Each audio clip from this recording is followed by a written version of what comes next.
We're so glad you've joined us on the ERLC podcast to explore how the Bible addresses important cultural issues pertaining to life, religious liberty, marriage and family, and human dignity, and how we can walk in wisdom for God's glory and for the flourishing of our neighbors. If you're enjoying this podcast and find it helpful, please leave a review wherever you listen. This will help more people find and benefit from what we're learning together. We are grateful for the time you take to join us for these conversations.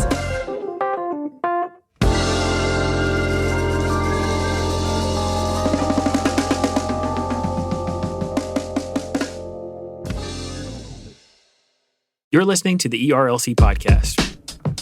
Pam said, I'm not a crier. She's not in that zone, bro. Right. I'm not a crier around people. And nature versus nurture, I think it has a lot to do with You gonna go home and cry later? Are you a private crier? Yeah.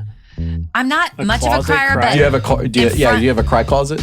well, let's talk about this when we're in the lunchroom. Let's not waste okay. this. Okay, Hey, hold Lindsay, on. what are you Wait. bringing to the lunchroom? I'm bringing Josh Hold Wester. on. Shh. Hello and welcome back to this week's episode of the ERLC podcast, where every week we're talking about our work here at the ERLC and focusing on the things that Christians need to know about the things going on in the world.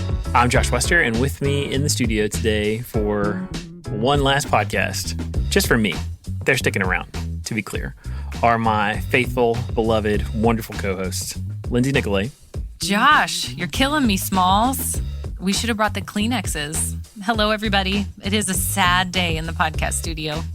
I'm literally wearing sackcloth and ashes right now, so wish you could see it. But also with us in the studio, of course, some laughs and some tears, Brent Leatherwood. And some wisdom, words of wisdom. I don't think Brent cries. Sure, but I'll have the tears. Okay, There you you'll go. have the tears. Yeah. He'll cry for us. You know what this moment Anyways, needs? hello, y'all. I should have, yeah. Glad you're here. You know what this moment needs? It needs like a Mr. Deeds greeting card. I don't know if you guys have seen that movie with Adam Sandler, but in it he is, aspires to be like a Hallmark card writer, and they're all really, really bad, but they were, endearing nonetheless. Mm-hmm. In any case, this needs one last commemorative poetic stamp. But since I don't have that, I'll just turn it over to Lindsay and let her tell us what the ERLC has been talking about this week. Is it like roses are red, violets are blue? Golly gee, Josh, we're really going to miss you. That's exactly There what you it's. go. That's Did you exactly just what I come was up with looking that for. right there? Yes, off the top of your head? course. Wow. The first two stanzas, or somebody else. That's true. TM'd And then you those. just did golly gee. Yeah. Golly gee, Josh, Yeah, which is hard to say fast. Yeah. Anyway, we are going to miss you, but we're not going to talk about that right now. We're going to live in denial while I go through this content section for a while. Just going to treat it like it's all normal. So this week on our site, we're covering a variety of topics. We're covering religious liberty. We're covering showing Christ-like care for students who struggle with their sexuality, and we're covering an explainer that deals with a federal court that blocked a certain mandate that I'll tell you about in just a minute. First off, we want to start with an article by Corey D. Higdon. He's out of Southern Seminary, and it's part of our Baptist Heritage series, and it's titled, Why Roger Williams Contended for Our First Freedom, Religious Liberty, and Our Evangelistic Emergency. This article I also chose because it gives Josh Wester all the feels. He is a Baptist history nerd. He's an all things nerd, actually. Religious liberty nerd and proponent, of course, because it's so important. But I thought he would appreciate this. Can we be honest? You can't be on staff at the ERLC and not be a nerd. I beg to differ. You would. I You am would. a nerd. Yeah. It's true. No, you are.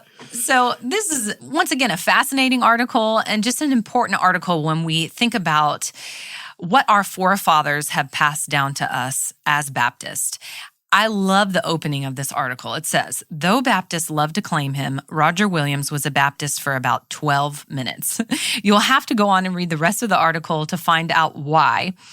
But Corey talks about Roger Williams' passion for religious liberty, his advocacy for it, and the heart behind his advocacy for religious liberty, which was his belief in our soul freedom, his belief that no person should be compelled to place their faith in Christ, but that instead they should have the freedom to choose. And that's something that we see from the Bible. And of course, there is a paradox there where we're free to choose Christ, and yet we know, based on what Scripture teaches, that he chooses us too and opens our eyes to the truth of the gospel.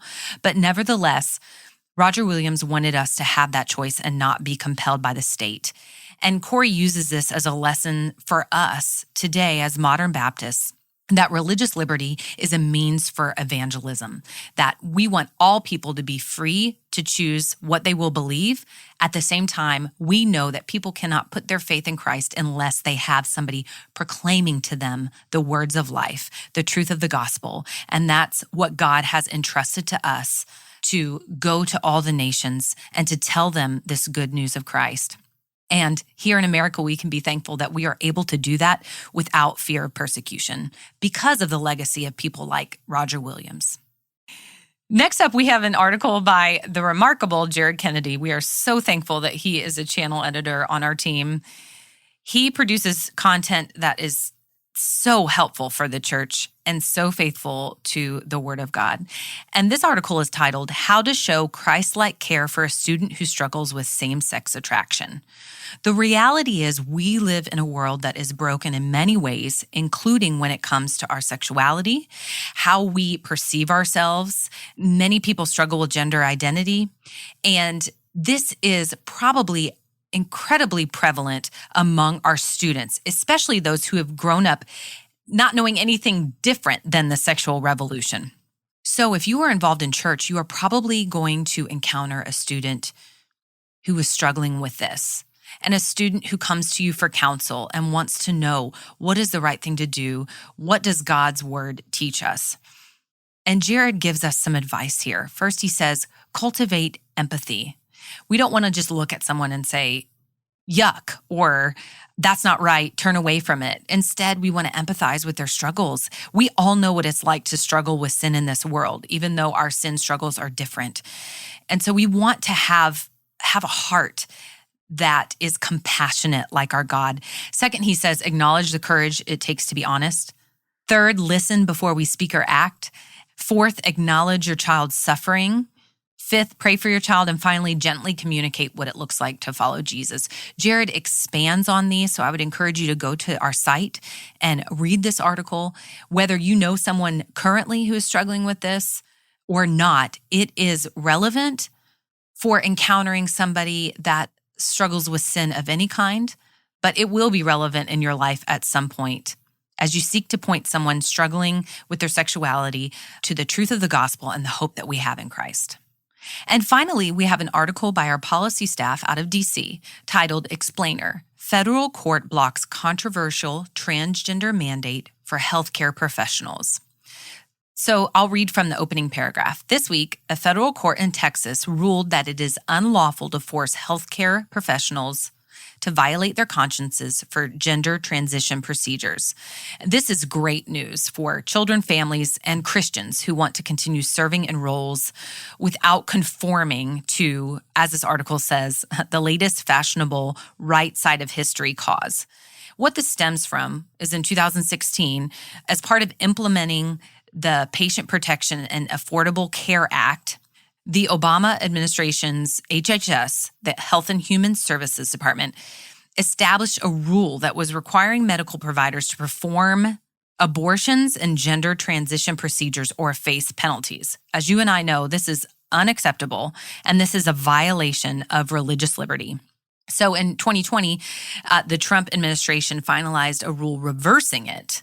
But then in 2021, that's this year, the Office for Civil Rights at the HHS announced that the way it was going to interpret and enforce the Affordable Care Act and Title IX's non-discrimination provisions was going to expand on the definition of sex to include sexual orientation and gender identity. So you can imagine that was violating people's religious liberty. That was causing a lot of problems. So a lawsuit was filed to challenge this mandate, and it was ruled favorably. So now the Biden administration has 60 days to decide whether it's going to appeal this court's ruling. And we just wanted to highlight it to you because it's a very important religious liberty issue, especially for healthcare professionals. And it's one that we are going to continue to promote and defend and advocate for, because religious liberty and the conscience rights of all people and religious organizations are important and imperative to what it means to be here in America and to be able to live according to your deeply held religious beliefs. Lindsay did really great with that.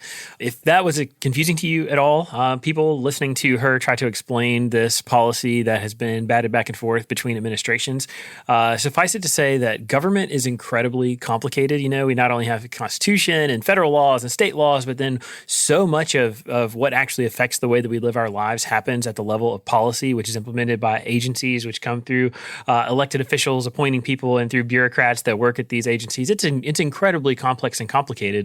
And so it's one reason why organizations like the ERLC exist, to keep up with these things that are just, man, they're so in the weeds and they can be so difficult for the average person to hang on to. So that's why we dedicate such focus to issues like this. But I don't want to talk about this really, Lindsay. I just want to say, one, I commend Jared Kennedy to you guys all the time, because he is just incredibly so faithful and helpful, helping us hold fast to truth, but to articulate and to speak to a culture and to generation, and in this case, even to children and young people about some of the most difficult issues in life. And he does it with winsomeness, with grace, but in a way that is absolutely holding fast to the truths, the core truths of what we believe.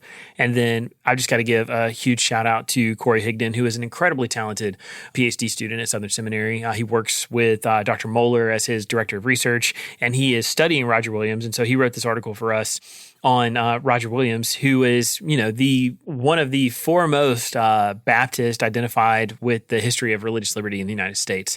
And that whole line, Roger Williams was a Baptist, for about 12 minutes. Roger Williams has a fascinating story. It is absolutely worth reading. And Corey does a really, really good job of setting that forth here in this article. And so I would really encourage you to go check that out. Yeah, since you covered all three, I'm not gonna. I was making sure. I wanted to make sure you were going to cover the Roger Williams piece that Corey wrote for us.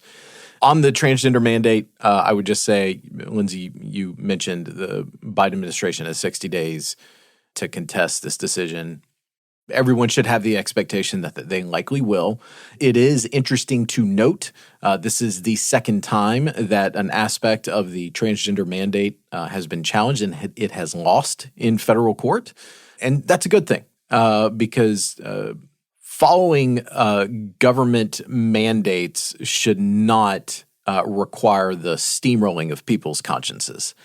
And particularly as it relates to this issue, this is something that we at the ERLC will stay on top of and continue to keep our audience informed of. And I appreciated that Josh pointed out the complexities of issues like this, litigious issues, legalities, policy issues, the courts and our court system, because I even have a hard time trying to comprehend these things, and I edit these articles. That's why I'm thankful for our policy team, our incredible staff in DC, the work that we do on behalf of Southern Baptists, on behalf of Christians. We're thankful at the ERLC to keep you apprised of these types of issues and to continue to contend for your religious liberty in DC, on Capitol Hill, in the courts, and before the Supreme Court, even when things like this make it that far. And it's our privilege to get to do that and to get to equip you and educate you regarding these things. And we'll keep on doing that, and we're thankful to be able to. But for now, that's your look at what's happening on ERLC.com. Hey, thanks, Lindsay. And that brings us to our culture section for the week. So, Brent, tell us what's going on in the world. All right. Thanks for that, Josh. Okay. So we're just going to do 3 big stories this week that folks need to be aware of. So that way we can get to a enlightening conversation with our dear colleague, Josh here, who is taking part in his final podcast. But you never know. Maybe we will interview Josh someday as a prominent Baptist who's out there doing good work. And maybe that's how we'll just bring him right back into the podcast. That's right, as a guest. All right, so 3 big stories this week. We're going to lead off with this one from the New York Times. Governor Andrew M. Cuomo of New York said on Tuesday that he would resign from office, succumbing to a ballooning sexual harassment scandal in an astonishing reversal of fortune for one of the nation's best-known leaders. Mr. Cuomo said his resignation would take effect in 14 days.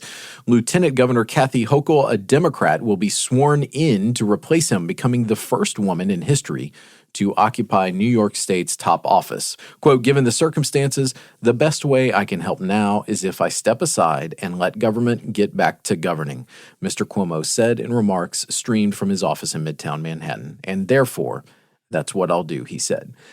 We talked about this a little bit last week with these allegations, these stunning allegations from multiple women who say that over the years he has harassed them. And we were just talking last week how truly astonishing it was because last spring, Governor Cuomo was doing daily updates on the coronavirus in New York. And he won a lot of approval for that because he was very forthright with his information and folks were talking about him as a potential presidential candidate. And now he's stepped aside, which I will add is also unique in this political moment that we're in. Because it seems like recent history has shown that leaders will simply just kind of deny reality and say, no, I'm not going anywhere. I'm going to double down on things and remain in office. And it's just, I honestly, even when these allegations came out, I thought, man, this is really bad politically. But more than likely, he's probably just going to try and fight it out and try and remain in office. And ultimately, I would say this is the right resolution to this instance. Yeah, there's really no doubt that it is the right thing for Governor Cuomo to resign. And we say that because, look, things have changed a lot in America. Even coming out of the late 20th century into the 21st century, we are aware of just how many things in terms of like dynamics in the workplace, even in the church or just in relationships, particularly when it comes to male-female relationships, things have changed. Some of the boundaries or lines have moved. And so you don't have to, you can be totally sensible and sensitive to that reality and still acknowledge that there's always been really clear lines about the way you put your hands on people, about the way that somebody who's a boss engages with, particularly like a male boss engages with a female that is under his supervision. And based on what this report came out, it was devastating. It was very, very clear that Governor Cuomo had not just crossed the line, but had done it in so many instances with so many different women. And with that being the case, there's no need to try to rehabilitate or recover or endure. Instead, the best thing that could have happened here was for him, like you said, to step aside. And honestly, I was shocked that it happened. I thought that he would likely either be impeached or suffer a failed impeachment effort there in New York. But instead, he is, voluntarily, though after trying his best to make it through, he is voluntarily stepping aside. And I think that's absolutely the right thing to do. Well, and the only thing that I could add here is that I hope and wish that this would be consistent across party lines, that we would have a track record of not tolerating any of this type of behavior ever, and that these decisions wouldn't be made based on politics and how we're trying to advance our party's agenda, but instead it would be based on the worth and the value of these individuals who are being violated. So I'm not naive enough to think that we're going to come to a perfect place on that, but I sure hope that because of how the world has changed, especially in light of the Me Too movement and the Church Too movement, that we will get closer and closer to a no toleration policy. Yeah, that's exactly right, Lindsay. Elsewhere, news, particularly on the international front, has focused on the withdrawal of U.S. troops from Afghanistan this week because the news there is alarming, to say the least. So NBC News reports this. The Taliban are gaining ground faster than the U.S. military expected, 3 defense officials told NBC News, as the militant group makes sweeping advances across Afghanistan. In the span of days, Taliban fighters have overrun a string of provincial capitals as part of a major offensive launched after American and international troops began to pull out of the country in May. Quote, all of the momentum is going one way right now, one U.S. defense official said. Yet earlier this week, President Joe Biden made clear he has no plans to change course as the U.S. aims to complete its withdrawal from Afghanistan by September 11th, the 20th anniversary of the 9/11 terror attacks. Quote, Afghan leaders have to come together, Biden told reporters at the White House on Tuesday. They have got to fight for themselves and fight for their nation. I spotlight this because there have been, whether you feel that our prolonged time in Afghanistan is the right policy or not, there are by a number of metrics, it is a proven fact that life in Afghanistan has gotten measurably better since the Taliban was dislodged as the leadership of that country. And there are so many stories. I mean, this is just a look from the military perspective, this story from NBC, but there are so many other heart-rending stories about individuals who are very scared for their future, particularly, I mean, I should point out, particularly women in Afghanistan who are very concerned about going back under the theocratic rule of Taliban leaders and what this means for the country. And so, look, the polls show the vast majority of Americans do agree with the withdrawal from Afghanistan. I think we just have to remember and we have to understand the costs that are going to come with that. And as Christians who care for those who are marginalized, it certainly seems like a significant portion of the population in Afghanistan is going to become marginalized. We need to be praying for this country and for these people. Yeah, Brent, it's easy to forget the human toll. That's really what's on my mind about this. I don't know politically or as a war expert, I don't know. Should we have gone in there? I don't know. What's crazy to me is that it's been 20 years. I remember when we invaded Afghanistan, and it kind of makes me feel old that I actually have been alive from start to now, which I'm glad I'm alive. And aren't you? Because I just delight y'all every week right here in front of your faces in the studio. But it's easy to forget the human toll, that people are living in fear for their lives, that their way of life is horrendous compared to ours. We're here in our comfy houses, and we're not scared that some militant group is going to come after us and kill us and just wreak havoc on our lives. And so as believers, we need to remember to carry these people in our hearts and to pray for them, pray that the Lord would bring about some kind of a peaceful resolution. And we are working on a peace regarding that for our site. And it's just as a helpful reminder, so the 9/11 attacks happened, which were just unprecedented in scope and scale and planning. The Taliban were in the leadership of Afghanistan, and they allowed Al-Qaeda, which is the group that launched the attacks, a safe haven from which to operate, conceptualize and operate and carry out those attacks. And that is why we went into Afghanistan to root out Al-Qaeda and dislodge the Taliban from the leadership of that country. So it's just jarring to think we are going to vacate that country, and the very group that we sought to take out of leadership is in fact storming back. It's just, honestly, it's stunning. It is stunning, and honestly, it's devastating because of the investment that the United States made, because of the loss of life that we have suffered in terms of military personnel, and most importantly, like Lindsay said, the human cost here, the people who are going to be subjected to terrible, terrible things. I mean, I think that it's been a theme for me on the podcast recently, just to reflect on how blessed we are as Americans to enjoy the freedoms that we do, and just the privileges that we enjoy being a part of what is really such a great nation. And so when you think about Afghanistan and this failed effort to reestablish this nation over the last 2 decades, it is devastating, it is tragic, and God be with those people who are going to have to suffer at the hands of violent and honestly some wicked men who right now are just marching to devastate and take control of this country. Our final story is about coronavirus and the COVID vaccines. And so the Associated Press has this, and I think it's timely considering that the Delta variant is spreading far and wide in our nation. So the Associated Press writes this: expectant women run a higher risk of severe illness and pregnancy complications from the coronavirus, including perhaps miscarriages and stillbirths, but their vaccination rates are low, with only about 23% having received at least one dose, according to CDC data. Quote, the vaccines are safe and effective, and it has never been more urgent to increase vaccinations as we face the highly transmissible Delta variant and see severe outcomes from COVID-19 among unvaccinated pregnant, well, she said people.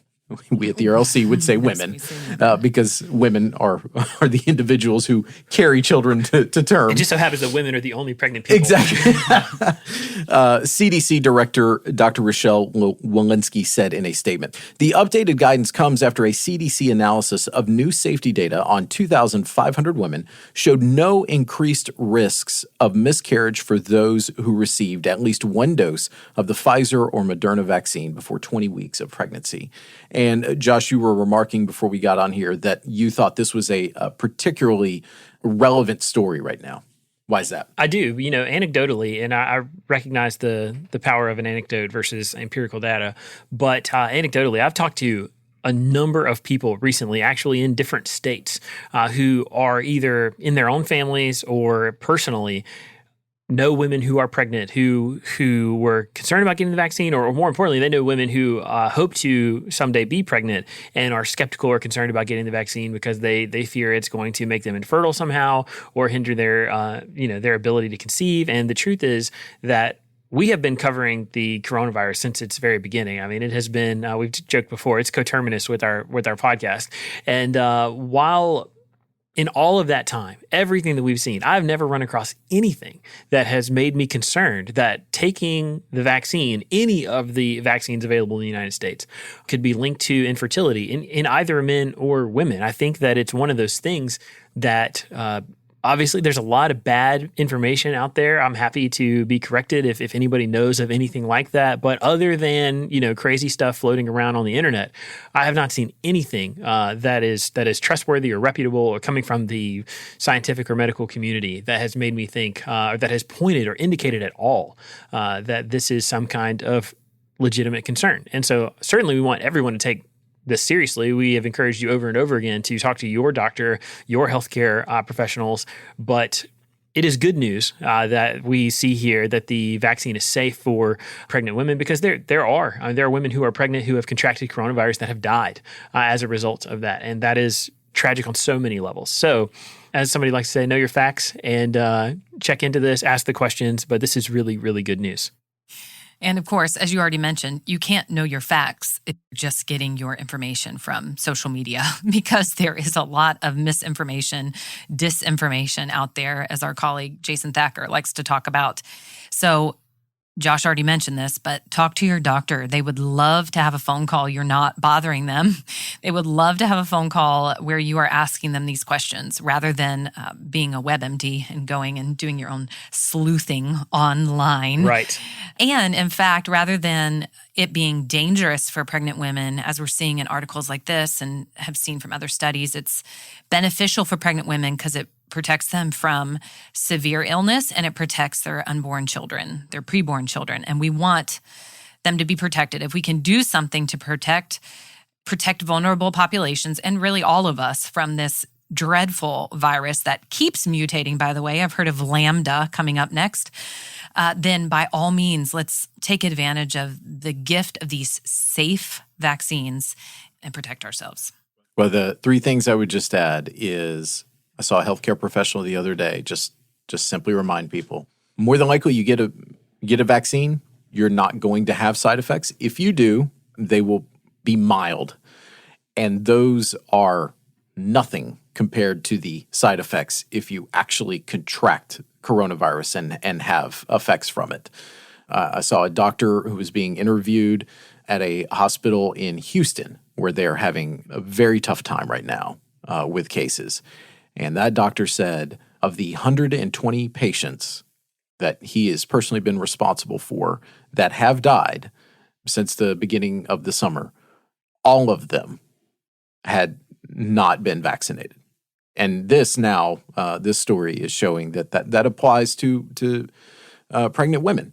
If you're vaccinated, you are essentially helping to make sure that if you were to contract coronavirus, you will not have severe effects from it, and hopefully, you won't have any issues with childbirth. And so, the data is pretty clear.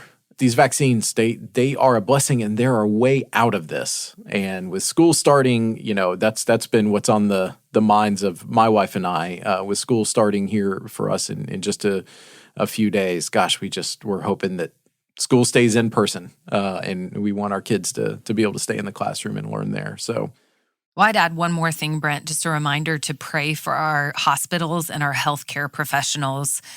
We didn't specifically talk about this, but there is a story coming out of Mississippi where at the University of Mississippi Medical Center, the Associate Vice Chancellor for Clinical Affairs has said that if they continue their trajectory, they could possibly have a system failure of the hospital system within the next 5 to 7 to 10 days. And that is just catastrophic. And once again, as you said, there's a way out of this, and that's the blessing of the vaccines. And so just pray for our hospital workers, our healthcare workers. They're exhausted. They have families they're worried about. Their families are exhausted. This is just a trying time, and it's like lamb chop. It's the song that will not end. Like we thought it was over, but then it just keeps coming back. So let's pray for them. That's right. Okay. Well, Lindsay, Josh, that's your look at This Week in Culture. Well, thanks for that, Brent. And usually it's Josh who says this, but we're going to transition into our lunchroom segment. I don't want Josh to introduce it because our lunchroom is going to be about Josh. We're having Josh for lunch. What? That sounds weird. That's why people listen to this podcast. Oh, man. Anyway, we want to invite you to the lunchroom so we can sit here and just talk about Josh and how thankful we are for him and share stories about him and him share stories. So, Josh, why don't you kick us off talking about yourself and how much you love yourself? I'm just kidding. No, seriously, Josh, you didn't tell us last week, but now the news is starting to circulate. Where are you going? Okay, so I announced yesterday, finally publicly, that my family will be relocating from Nashville down to Mobile, Alabama, which is not a state or a place I ever thought I would live. We're going to be joining the staff of Redemption Church, which is where Ed Litton is the pastor. Ed is, as most of you know, the president of the Southern Baptist Convention, and he has asked me to come on board as associate pastor at the church with the primary focus of helping him in his role as SBC president. And so for the next 2 years, God willing, we are going to be doing everything we can to try to help direct the SBC to be on mission, reaching the nations, making disciples, and making a significant difference for the sake of the gospel here in the United States and around the world. We're thrilled for you. It kind of seems trite, cliche, but you really are the man for the job. The Lord has gifted in so many ways that it has become increasingly evident during your time here at the ERLC and all the things that you have had your hands involved in and you have helped shape in such profound ways. I do want to say you are all about redemption because you're going from Redemption City Church to Redemption Church. So we are thankful for that you're about redemption. But it's okay to have a life that is marked by the word redemption. It is. It is. In fact, we would highly recommend it. And I would just point out, I came here from Redeemer Church in North Carolina. Redeemer. So Redeemer to Redemption City to Redemption Church. So we know what the trend is in church names. That is right. Surprising people every day with redemptive hope is the goal. Yes. What are you most looking forward to in this new role? So it's funny, I'm going to reference my mom here real quick and say that I've had a lot of conversations with her trying to talk about the new opportunity and just explain what this job really is, because what I said to her was there's not any high school kids out there right now going, what career path do I need to get on so that I can work for the SBC president one day? But in the providence of God, I have just become, we joked about it earlier today, that you have to be a nerd to work at the ERLC, and I really am one and have fallen in love with the Southern Baptist Convention. I know our denomination is not perfect. Certainly it has a very complex history, but I honestly believe that by the grace of God, the SBC, and as we call ourselves Great Commission Baptists, I believe we are the single most effective vehicle to accomplish the Great Commission in existence. I think we are, to reach the nations and to win souls for Christ, to advance God's kingdom. And so What I'm most excited about is I've been doing a lot of driving recently, and I feel like with my son, every time we drive into a big city that has like tall buildings, he's just amazed every single time. No matter how many times he's been there, it's downtown Nashville, Raleigh, even Mobile. He just goes, "Oh wow, Dad, look at that!"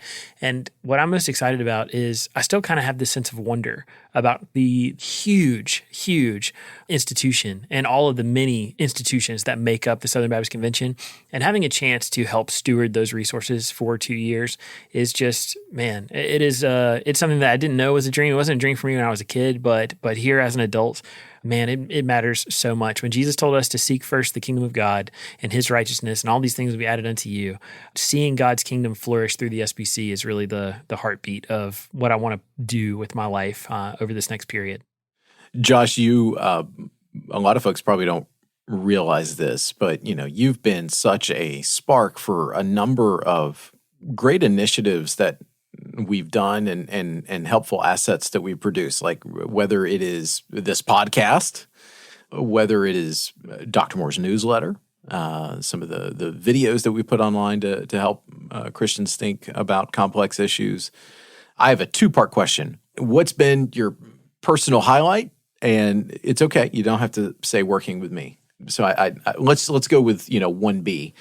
And what's one thing that you wish, like, man, I wish I had more time so we could do this? Man, that's a great question. So while I'm thinking about the answer, I'll just say that I was a student of Dr. Moore's at Southern Seminary when I was there doing my MDiv, and I finished my time at Southern when he came to the ERLC. And so I had my eyes on the ERLC starting back then in 2013. And I was very, very excited when he wrote his book Onward, which kind of charted a new course for Christians to think about politics and cultural engagement.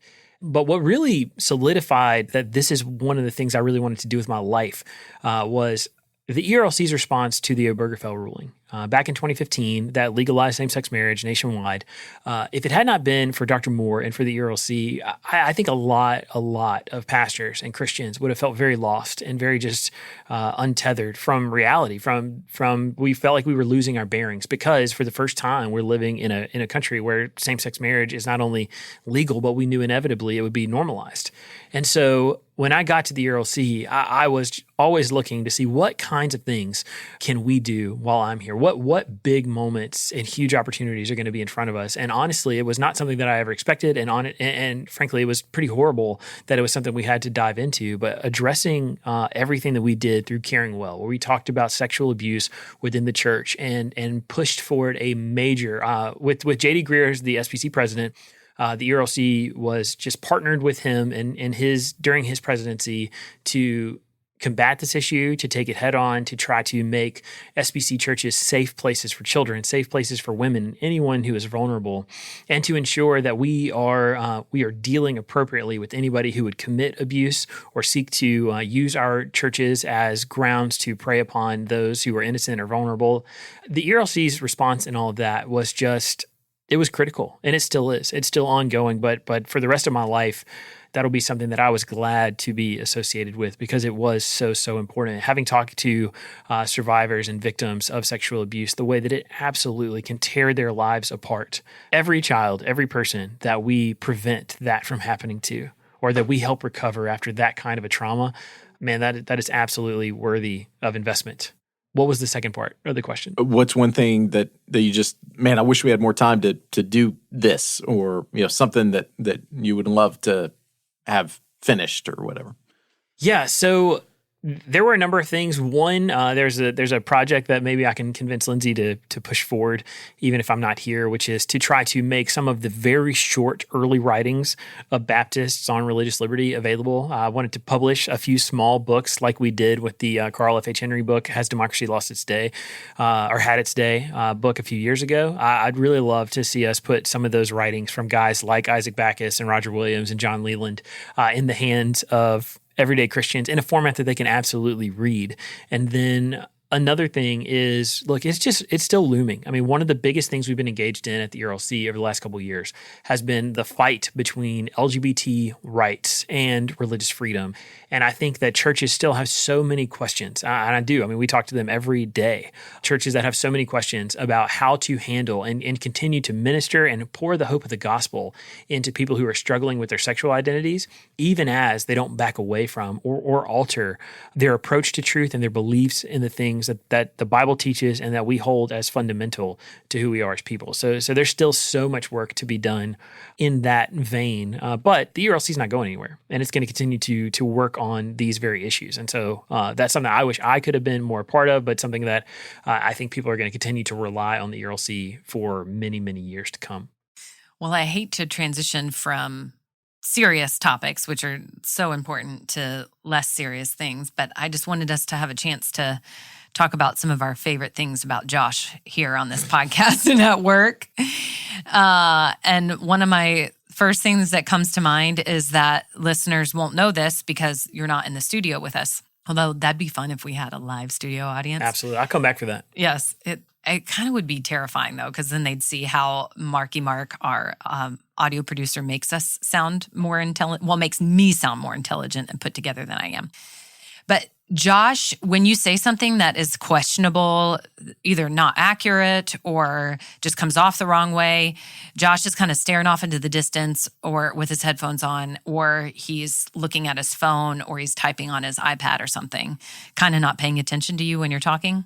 But his head will just shoot over and look at you, and his eyes get really big, and he kind of like purses his lips, and you're like, uh-oh, what did I just do? I just said something that doesn't make any sense. So then you just start stumbling over your words and questioning, and then we go off on a rabbit trail and make Mark's job harder. But that's one of my favorite things about Josh here on the podcast. That's great.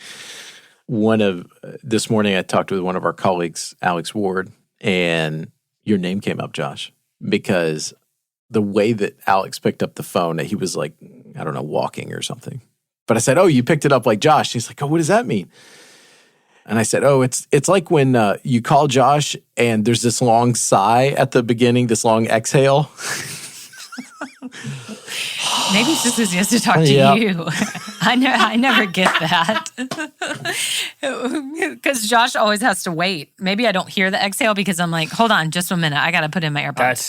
They're not connecting. They're not connecting. Oh, wait.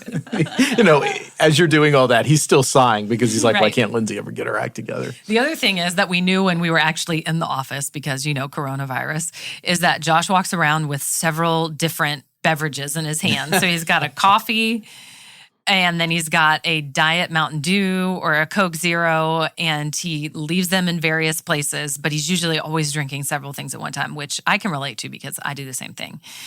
And is often on different diet fads. So then sometimes he's giving up his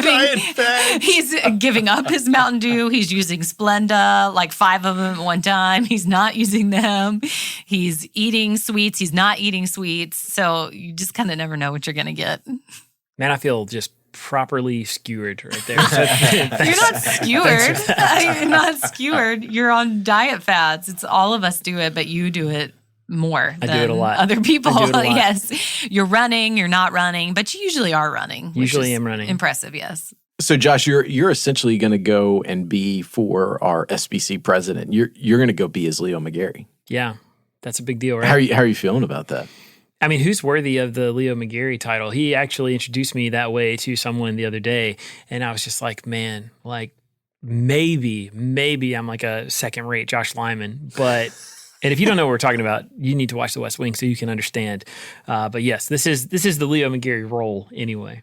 Gotcha. Well, since you're stating that you're going to be more like a Josh Lyman, I imagine that somewhere there is a secret plan to fight inflation. There is definitely a secret plan to fight inflation. Oh, man. And I'm pretty sure, so I just rewatched that episode, which is Celestial Navigation. And if you guys haven't seen that, it's one of the best episodes. Oh, my gosh, it really is. It really is. I started liking West Wing. I told y'all and confessed that to you, but I have to say I stopped at season 5. Like, it just totally ran out of steam, and I just was not interested after that. I'll try to pick it back up, but I mean, it's totally understandable because the first 4 seasons are really where the magic is.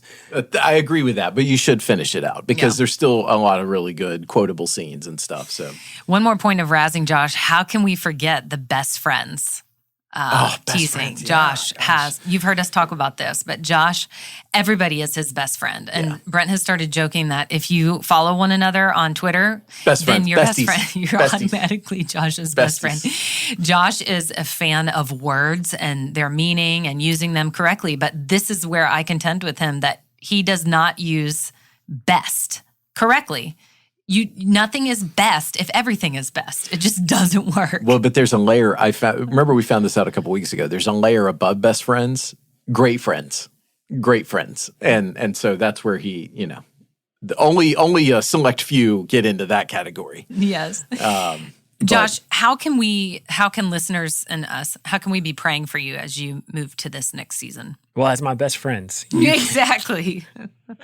Honestly, the thing that I've asked people for, apart from just praying that God would continue to use the SBC, I mean, we are facing some pretty challenging things in our denomination as we move forward and try to keep our eyes fixed on the Great Commission. And one of the things I love that Ed says all the time is that we want to be Christians who pursue the Great Commission by keeping our eyes on the Great Commandment. And so I think that's really wonderful. But one of the ways that I've asked people to pray for us is just pray for my family. We are making a major transition to go from one city where we have tons of friends and a great church and a great life to a brand new place where we're going to have a new church and a new school, finding new friends and new everything. And so my children, we have a 7-year-old son, a 4-year-old daughter, and we have another daughter on the way. And so we're really, really excited about that. And by the way, if you didn't know, we spent about a month thinking we were having a boy, but it turns out it's a girl. And if you're going, how does that happen? We don't know either. It's so appropriate for just given your work that you're doing. Well, you went to not a shoddy place, but you went early to find out. We went early. You went. For the record, we went to a very nice place, but it was early, and it was a place that were like several people that we knew personally had very good experiences, and they were all correct in terms of the gender, but not in this case. Yeah, how do you get that wrong? I don't know, but this is it's delightful news, though. Yes, but so if you could pray for my family, that would mean so much to me. One thing that I will take away from my time here in Nashville that was not ERLC related, my family has been at Redemption City Church in Franklin that is pastored by Jed Coppinger for basically the entire 4 years that we have been here in Nashville. And Jed Coppinger if he has impressed one thing into me, he has taught me how to pray, how to be a man who just depends on God and is not afraid to take all of my concerns to the Lord. And so I just believe in a new and deeper way in the power of prayer. And Jed actually has a book coming out on prayer. I didn't mean to plug it, but he has a book coming out on prayer that I would really, really commend to you whenever it is out and available. But certainly in learning how to pray, it also makes me so grateful when other people take the time to pray for my family. Well, that's certainly a good word, and that's probably a good word to wrap up this segment and wrap up this era of the sad. ERLC podcast. Just crushing. Yeah. So the little boys to men there. We come to the end of the road. Mm. Oh, wow. You should listen to that on the way home and listen cry to all like your When tears. Friends are Friends Forever, except like maybe we could get true. a re-release where it's Best Friends are Friends Forever. Yes. But before you take us out of here, I just want to say to all of our listeners, and especially to the two of you, how grateful I am. This has been an amazing ride. It's been a great time for me at the ERLC. I mean, I had a dream job that honestly I didn't think I was going to didn't think I would leave. And I definitely didn't think it would end so soon.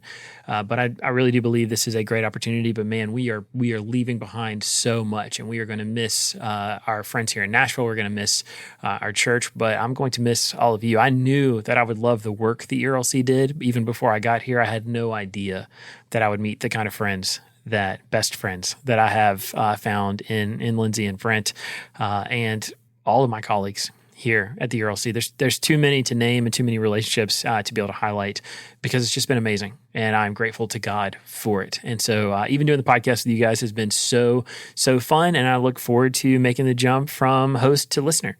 Well, and you're not going away. You're still in the SBC orbit. We're still going to collaborate on things. I'm sure we'll be hearing from you and keeping in touch because, I mean, best friends, that's what they do. So this will not be the last that we hear of Josh Wester. That's right. Well, and you're the perfect man for the job to serve Pastor Linton, as well as just the greater SBC family. And so that's where Lindsay kind of began this, which you are the right man for the job here. And a lot of us are counting on you, and we are just grateful for you, buddy. And so thank you for your service at the ERLC, and we look forward to seeing all the new ways that you will flourish for the wider SBC family. Gosh. Virtual hug. Oh, man. Thank you guys so much. Virtual hug. Well, you know what? I was going to close it out, but Josh, why don't you do that for one last time? All right. Well, for one last time, we just want to say thanks so much for listening every week. It has been an honor and a pleasure to walk through a life with you guys through my first pandemic, and hopefully the only one I will ever experience. But Brent and Lindsay have been incredible co-hosts, and they plan to keep this show rolling with other kinds of new and exciting things. So be on the lookout for that. We also want to say thanks to Megan Smith-Mayo, who is our technical producer. We want to say thank you to Marky Mark, who is also Mark Owens behind Owens Productions, who is our audio engineer and producer, and just basically Mr. Wizard for making this podcast happen every week, and to Marie Delph, who makes sure that this show ends up in your podcast feeds. And so for all of us, we just want to say thanks for listening, and we look forward to being back next week with more content.